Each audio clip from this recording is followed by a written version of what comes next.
Le constat est alarmant. Dans les quartiers sans manguier, Favon et Lip, la mangrove est sauvagement saccagée par des communautés d'Ouest africains en quête d'habitation.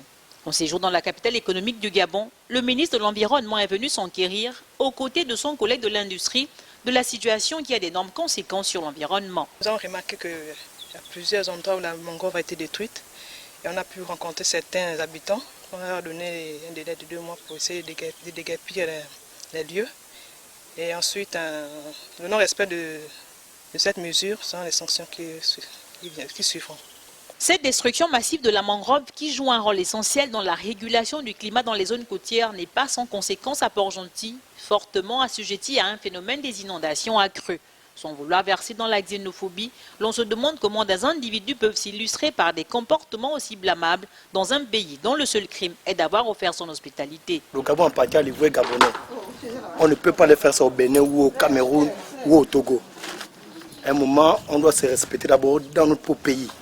Aujourd'hui, le gouvernement d'Ali Ben a donné le pouvoir des étrangers pour manquer de respect. Aujourd'hui, regardez comment on vit nous-mêmes. Dans le Gabon, tu n'as pas la place même pour construire dans le marché. On ne retrouve que des étrangers. Vraiment, je suis très content pour le travail du président. 2 mois, c'est le délai donné aux auteurs de ces actes répréhensibles par le ministre pour déguerpir les lieux.